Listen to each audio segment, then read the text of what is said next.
Bonjour à tous, aujourd'hui je m'attaque encore à un jeu indépendant et pas n'importe lequel puisqu'il s'agit de Hollow Knight. Alors je vous avoue que la première fois que j'ai vu des images du jeu, j'étais pas très convaincu, mais la curiosité m'a poussé à l'achat, à prix réduit parce que évidemment je suis un rat, et je pensais pas qu'il allait être le jeu auquel j'ai le plus joué actuellement sur Steam.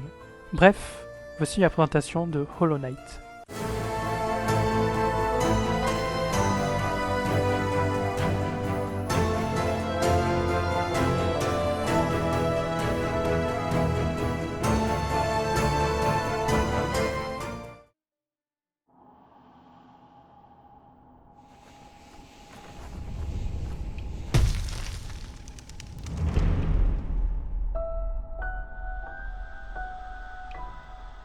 Alors du coup, quand je disais que j'étais pas très convaincu à d'y jouer, c'était pas mieux au début de l'expérience. On saute, on marche et on attaque. C'est assez rudimentaire, on a très vite fait le tour. Mais c'est fait exprès, puisque Hollow Knight est un jeu de type Metroidvania. C'est la contraction de Metroid et Castlevania, deux types de jeux qui sont mis ensemble pour créer un autre type de jeu. En gros, au départ, ton perso n'a aucune compétence et peut accéder à très peu de zones. C'est avec l'exploration que vous trouverez talent, compétences et améliorations qui vous permettront d'aller plus loin.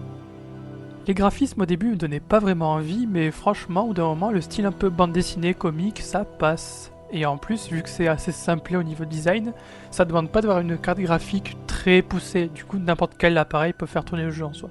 À propos du gameplay, je vais essayer de pas trop faire long, du coup je vais décrire la première heure de jeu. Donc on apprend à sauter, marcher, attaquer, ça c'est bon. On sort d'une espèce de grotte pour se rendre à Dirtmouth, c'est un village qui est pas vraiment peuplé. On nous introduit ensuite aux bancs qui servent de point de sauvegarde, on parle à Pépé, puis on s'aventure dans le puits du village et l'aventure commence enfin.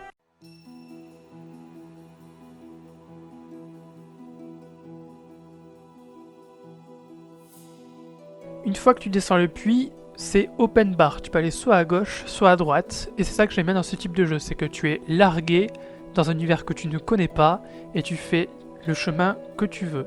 Pour pas être trop long, je vais raconter vite fait comment ça se passe les 2 premières heures de jeu. Donc en premier, tu explores un petit peu, tu achètes une carte à un mec, tu débloques un point de téléportation, tu fais ton premier boss.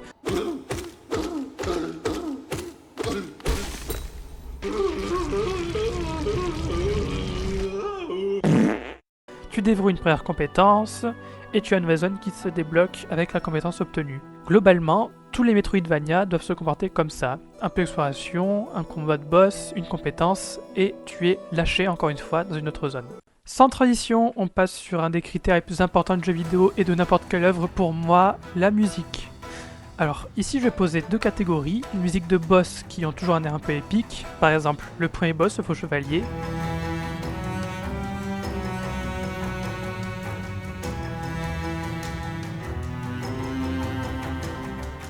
et en deuxième catégorie, les musiques d'exploration, qui sont beaucoup plus calmes, parfois mélancoliques, comme par exemple City of Tears.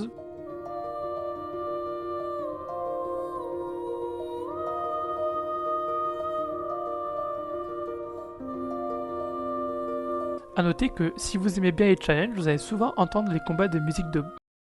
Les musiques de combat de boss, et ce qui est assez plaisant puisque les musiques ne sont pas inintéressantes à écouter et parfois elles collent parfaitement avec le personnage que l'on affronte. Extrait encore une fois.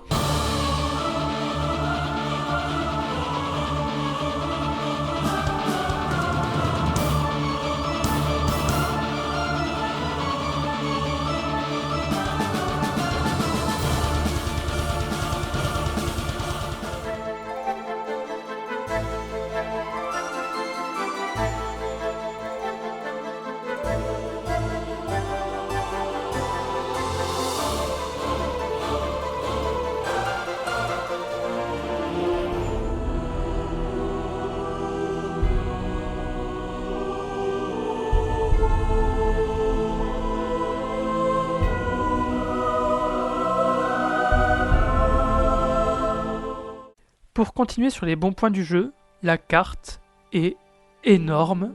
Les charmes qui servent d'artefacts proposent en majorité un changement de gameplay. Il y en a même un qui vous permet d'avoir, je cite, une odeur héroïque. Ça donne une idée de l'aura des joueurs de League of Legends. Les compétences à récupérer améliorent grandement le gameplay, ne serait-ce qu'avec le double saut, le wall jump ou même le dash. C'est tellement important pour moi le dash. Et l'histoire qui est cachée et éparpillée un peu partout, bah franchement, elle est très bonne.